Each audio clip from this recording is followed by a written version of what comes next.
Theme 1 bricks beads and bones the Harappan civilisation lesson notes आज अपन शुरू करने वाले हैं। Indus valley civilisation is also known as Harappan civilisation.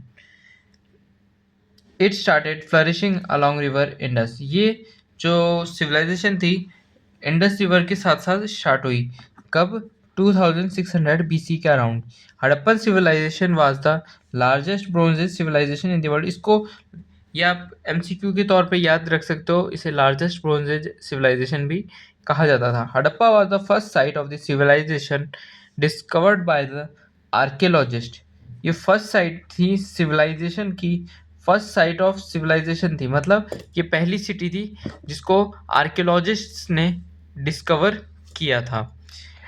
It was an urban civilisation, its writing is not deciphered yet.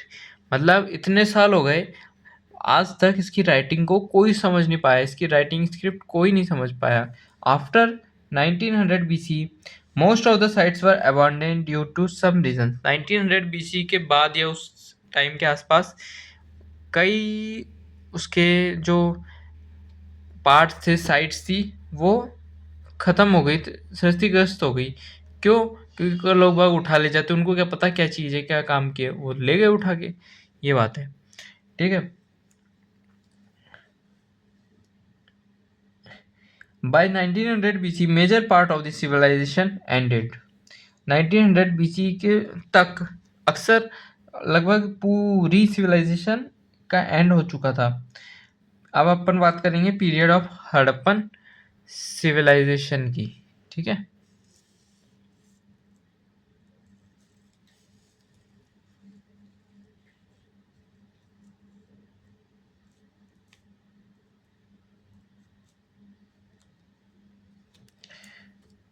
The civilization is dated between 2600 BC and 1900 BC। ये जो date दे रखी है, ये टाइम दे रखा है, ये टाइम पीरियड हड़प्पन सिविलाइजेशन का most important time था ये, ठीक है। The period of the civilisation is broadly divided into 3। ये जो पीरियड थे ये 3 हिस्सों में डिवाइड थे। द अर्ली हड़प्पन कल्चर जो बिफोर 2600 BC तक का था, और द मैच्योर हड़प्पन कल्चर जो 2600 BC से लेके 1900 BC तक था। और थर्ड है लेट हड़प्पन कल्चर जो आफ्टर 1900 के बाद हुआ। अब ये कुछ आपके लिए जगह का नाम है हड़प्पन सिविलाइजेशन की, ये मैप्स में पूछी जाती है, तो एक बार इनको नोट कर लो देख के।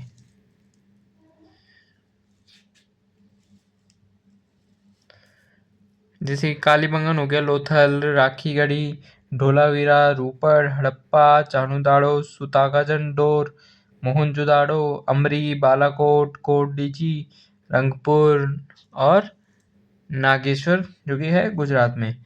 अब बात करेंगे अपन major developments in Harappan archaeology.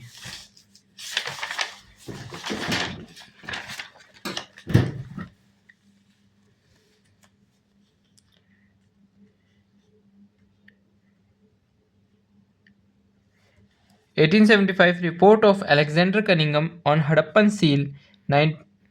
मतलब 1875 में अलेक्जेंडर कनिंगम ने एक रिपोर्ट पेश करी हड़प्पन सील के ऊपर, ठीक है। क्या रिपोर्ट पेश करी हड़प्पन सील के ऊपर। In 1924 John Marshall announce the discovery of Harappan civilisation.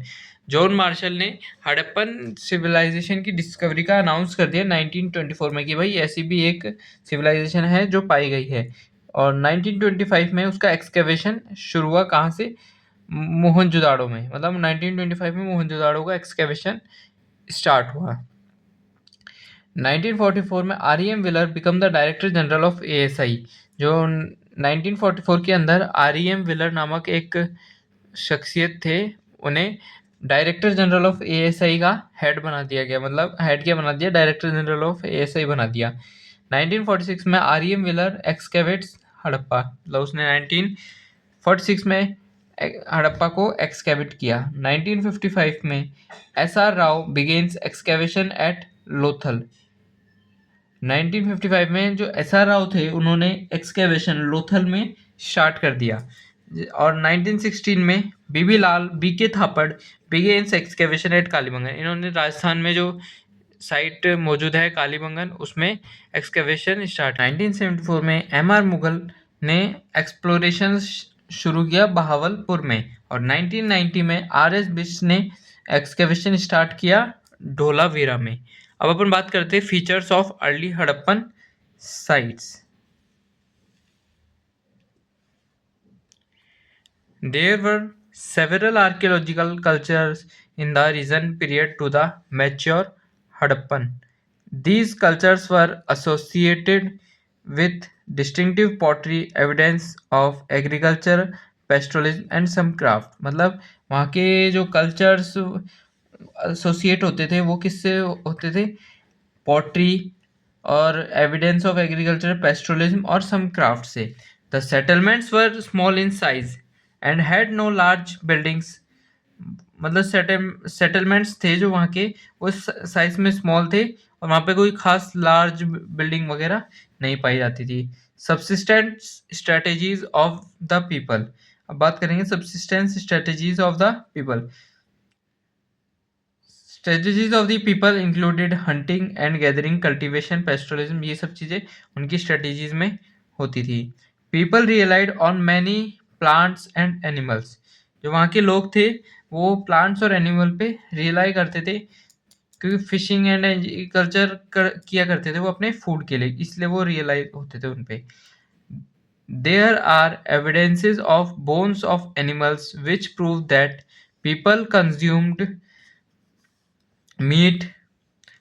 ठीक है, ये एनिमल्स के बोन्स मिले, ये बताता है कि भाई वहाँ के लोग मीट भी कंज्यूम किया करते थे। Terracotta model of oxen, plough etcetera show the people relied on agriculture too. मतलब ऑक्सेन और प्लो के जो वहाँ पे टेराकोटा मॉडल मिले हैं वो ये दर्शाते हैं कि वहाँ पे एग्रीकल्चर पे भी लोग रियलाई किया करते थे। अब अपन बात करेंगे food for Harappan people. The Harappans ate wide range of plants and animal products including fish. जो हड़प्पन्स होते थे वो कई प्रकार के प्लांट हो गए, एनिमल प्रोडक्ट्स हो गए, जैसे कि फिश वगैरह ये भी खाया पिया करते थे। Plants archaeologist found grain such as wheat, barley, lentils, chickpea and sesame at the Harappan sites. ये कुछ ग्रेन्स हैं जो आर्कियोलॉजिस्ट को हड़प्पन साइट्स में मिली है। जैसे कि गुजरात में मिलेट्स और राइस भी पाए गए हैं। राइस तो मतलब कमी है, रेयर पाए गए हैं। और animals bones of cattle, fish, fowl, sheep, goat, buffalo, pig, boar, deer and घड़ियाल आर फाउंड। मतलब ये जो जानवर है ना, ये अंडरलाइंड, इन जानवर की बोन्स पाई गई है, तो ये हो सकता है कि लोग क्या पता इनको भी खाते हो, है ना। Studies indicate that these animals were either domesticated और हंटेड बाय द हड़प्पन्स। अब आर्कियोलॉजिस्ट ने ये ढूंढ पाया है कि भाई या तो इन जानवरों को पाला करते थे वो, या फिर उनको गोलीबारी मार के शिकार किया करते थे। अब हम बात करेंगे agricultural technologies of Harappans. Agriculture was the main occupation of the Harappa. जो एग्रीकल्चर होता है वो वहाँ का हड़प्पा का मेन ऑक्यूपेशन हुआ करता था। The prevalence of agriculture is indicated by find of grains. मतलब वहाँ पे कई प्रकार की ग्रेन्स पाई गई है, तो इसलिए इससे पता चलता है कि वहाँ पे एग्रीकल्चर भी काफ़ी अच्छी तरीके से होता था। It is very difficult to reconstruct actual agricultural practices. वहाँ की एक्चुअल एग्रीकल्चर प्रैक्टिसेस को बताना या दर्शाना काफ़ी मुश्किल है हड़प्पा की। ठीक है, terracotta sculptures of the bull and their representation on the seals indicate that was known to them. मतलब कि भाई टेराकोटा स्कल्पचर और सील के ऊपर उनके साइन, फोटो वगैरह ये दर्शाते हैं कि भाई वो बुल से अच्छी तरीके से वाकिफ थे, मतलब जानते थे कि बुल होती है, तो उनसे भी हो सकता है खेती करते हों। From this the archaeology assume that the oxen were use for ploughing. Plough करने के लिए, मतलब बीज डालने के लिए पहले अपन खोदते हैं ना, वो करने के लिए हल का यूज़ होता होगा उस टाइम। आज भी वही होता है, वैसे तो ट्रैक्टर आ गए, पर वही होता था, उसी तरीके से होता है।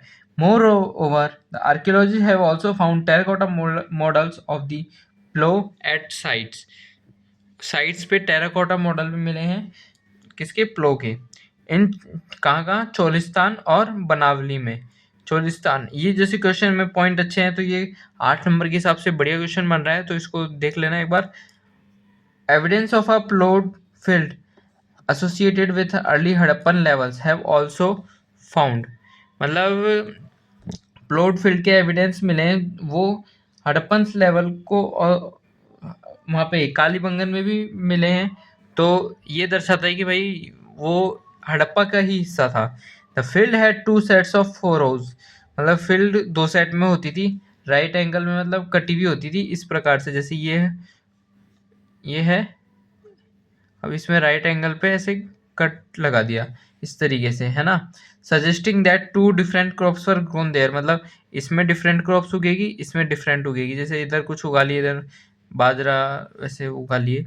Most of the Harappan sites were located in semi arid regions, जो most of the Harappan sites होती थी वो सेमी एरिड रीजन में पाई जाती थी। अब मेरे को कमेंट में बताओ सेमी एरिड रीजन्स होता क्या है। So to enhance agricultural produce को बढ़ाने के लिए they needed facilities of irrigation की फैसिलिटीज चाहिए होती थी उन्हें। Traces of canals have been found at the Harappan site, जो कैनाल्स होते हैं ना, कैनाल्स के भी ट्रेसेस पाए गए हैं हड़प्पन साइट में। ऑफ कहाँ पे, शोरतुगई ऑफ अफगानिस्तान। अभी एक एमसीक्यू में पूछ ले कि भाई कैनाल्स के ट्रेसेस कहाँ पाए गए थे, तो ये अपना आंसर दे देना। It is also likely that water was drawn from wells was used for irrigation, जो वेल्स के द्वारा जो पानी निकाला जाता है उससे भी हो सकता है इरिगेशन किया जाता हो। Besides water reservoirs found in Dholavira, मतलब वाटर रिजर्वरीज भी पाई जाती थी धोलावीरा में, हो सकता है ये वाटर स्टोर एग्रीकल्चर करने के लिए ही हो। Processing of food required grinding equipment as well as vessels for mixing, अब जैसे फूड को ग्राइंड करने के लिए या कुछ फूड को प्रोसेस करने के लिए कई प्रकार के अपने को इक्विपमेंट चाहिए होते थे, जैसे वेसल्स चाहिए होते थे मिक्सिंग करने के लिए, ब्लेंडिंग करने, कुकिंग के लिए ब्लेंडिंग वाला इक्विपमेंट चाहिए होता था। These equipments were made of stone, metal and terracotta, जो ये इक्विपमेंट्स होते थे वो किस किस के बने होते थे, स्टोन, मेटल और टेराकोटा के बने होते थे। अब बात करेंगे architectural features of the Harappan cities. Town planning ये अक्सर कई बार पूछा जाता है 8 नंबर के क्वेश्चन में, तो इसको ध्यान से सुनना। The most specular part of Harappan structure is the large scale town layout, कि भाई उसका मोस्ट इम्पोर्टेंट पार्ट है वहाँ का लार्ज स्केल टाउन लेआउट, उसका वहाँ का जो टाउन लेआउट था वो काफ़ी बड़ा था, ठीक है। The city of Mohenjodaro was divided into 2 halves, जो मोहनजोदाड़ो सिटी थी वो 2 हिस्से में बटी हुई थी, the citadel and the lower city. अब पहले अपन बात कर लेते हैं सिटाडेल की।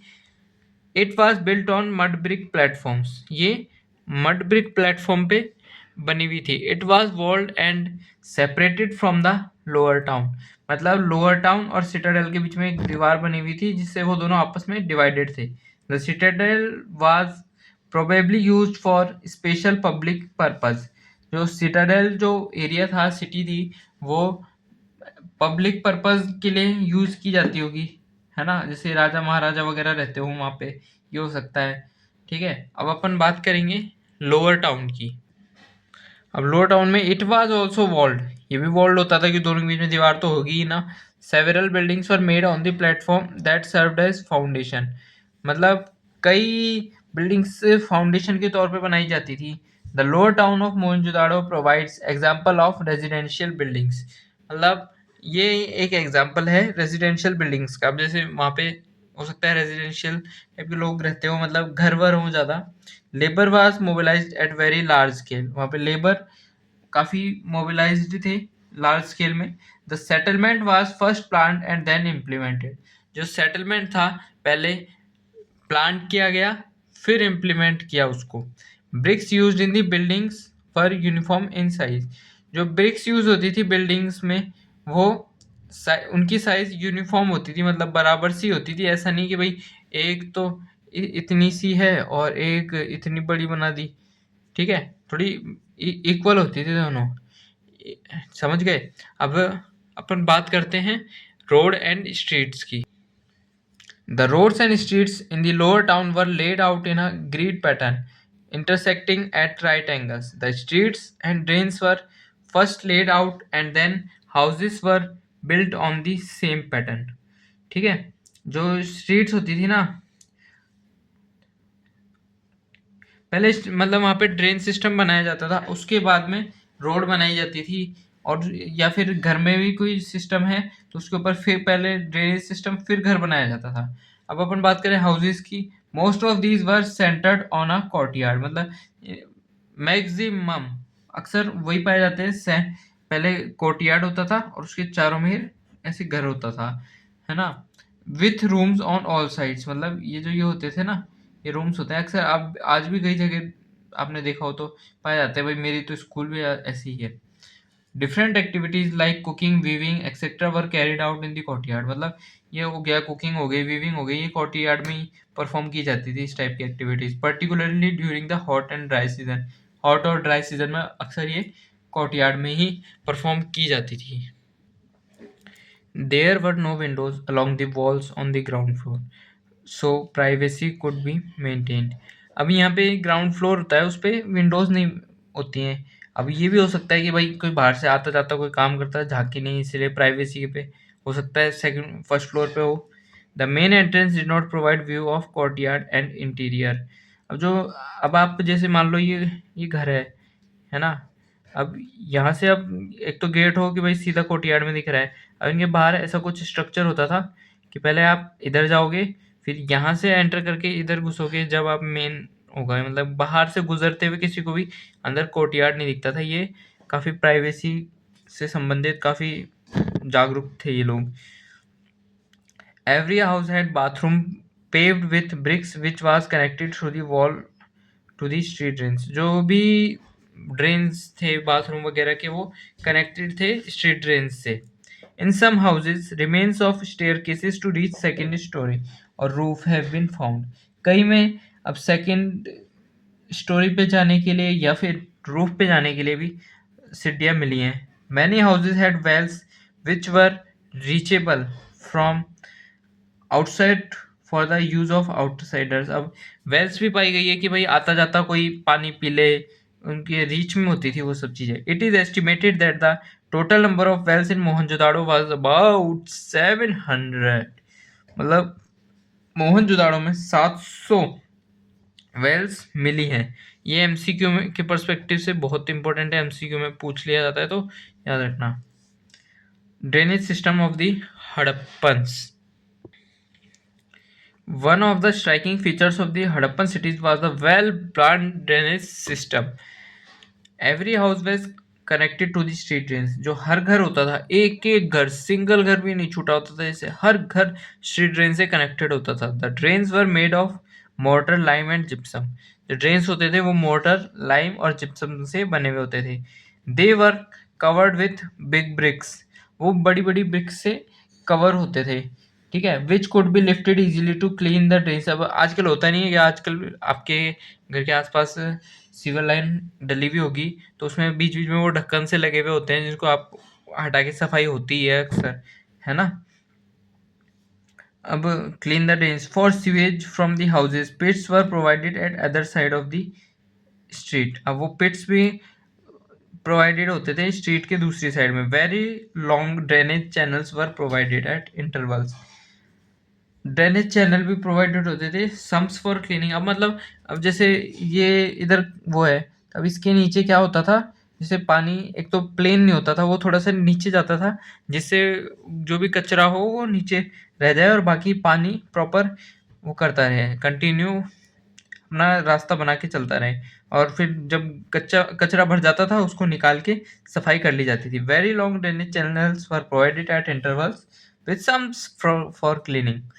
In smaller settlements such as Lothal, the houses were built of mud brick and drains were made of burnt bricks। मतलब ऐसा हो सकता था उसमें कि भाई घर मिट्टी के बने पर ड्रेनेज पक्की ईंटों के होते थे। Little heaps of materials, mostly sand, have frequently been found alongside the drains, जो हीप्स होते थे, हीप्स के मटेरियल वो पाए जाते थे ड्रेन्स के पास। This shows that the drains were cleaned at regular intervals, मतलब ये दर्शाता है कि भाई जो ड्रेन्स होते थे वो रेगुलर इंटरवल पे साफ किए जाते थे। अब देखते हैं अपन the great bath of Mohenjodaro. On citadel some special buildings were built like the great bath of Mohenjodaro, मतलब कुछ स्पेशल बिल्डिंग्स थी, उनमें से एक ग्रेट बाथ भी थी। Such buildings were used on some religious occasions और ऑन पब्लिक गैदरिंग्स, ये मतलब रिलीजियस ओकेजन या फिर पब्लिक गैदरिंग में यूज में ली जाती थी इन बिल्डिंग्स को। The great bath was a large rectangular tank surrounded by corridors on all four sides. अभी अपना स्विमिंग पूल मान लो, स्विमिंग सेंटर में अपना स्विमिंग पूल हो गया, अब चारों तरफ अब वो कमरे होते थे, अब जैसे कुछ तो होते ही हैं, चारों तरफ तो नहीं होते पर कुछ में कमरे होते ही हैं।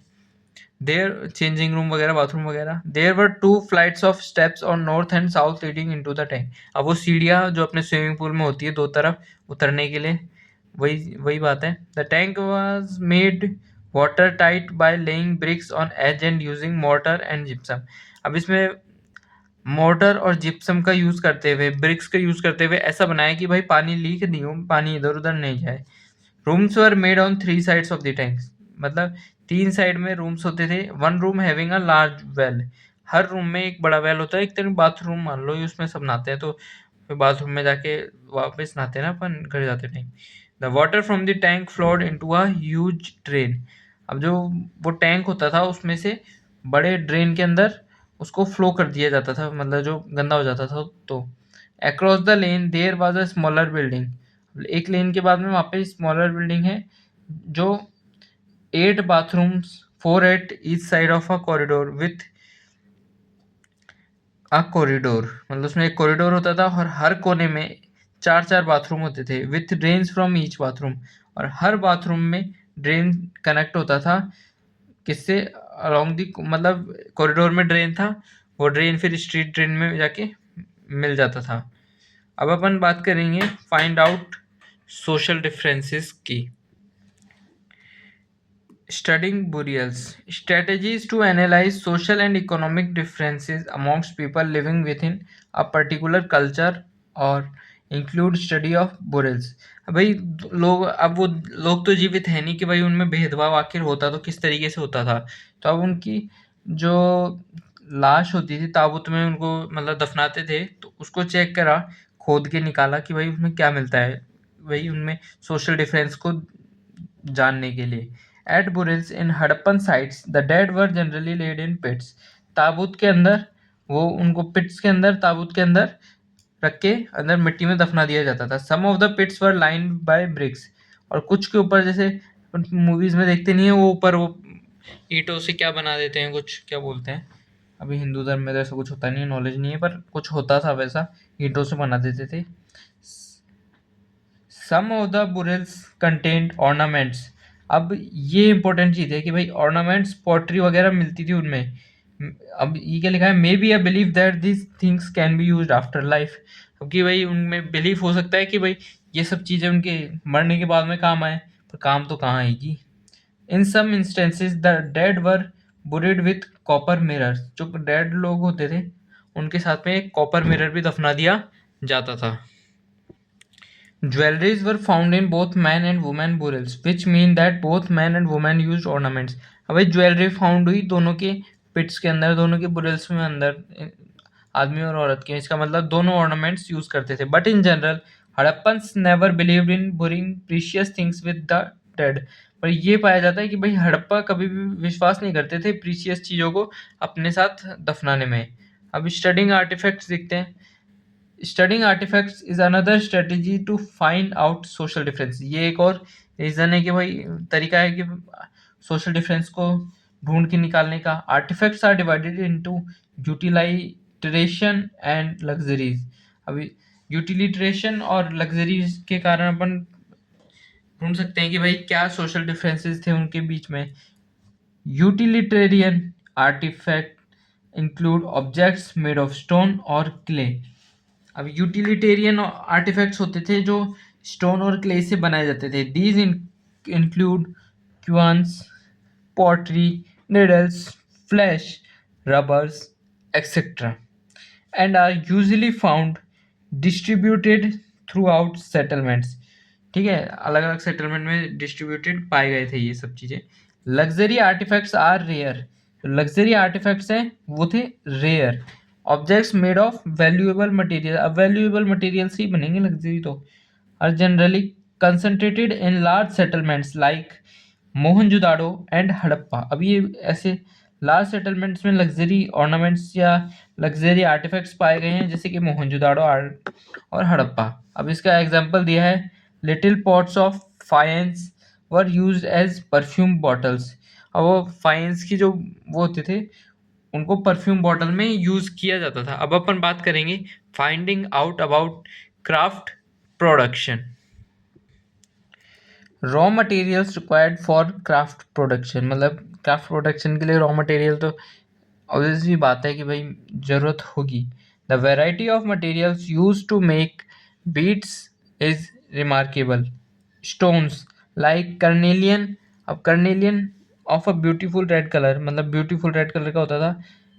Jasper, crystal, quartz and steatite. अब ये इस टाइप के स्टोन्स यूज होते थे क्राफ्ट प्रोडक्शन के लिए. अब मेटल्स यूज होते थे जैसे कॉपर हो गया, ब्रोंज एज अपन ने शुरू में बात करी थी याद हो तो, और गोल्ड और shell, faience, terracotta, burnt clay. ये सब चीज़ें मेटल के तौर पे मतलब रॉ मटेरियल होते थे जिनसे क्राफ्ट बनाए जाते थे. अब बात करेंगे अपन methods of making craft by the Harappans.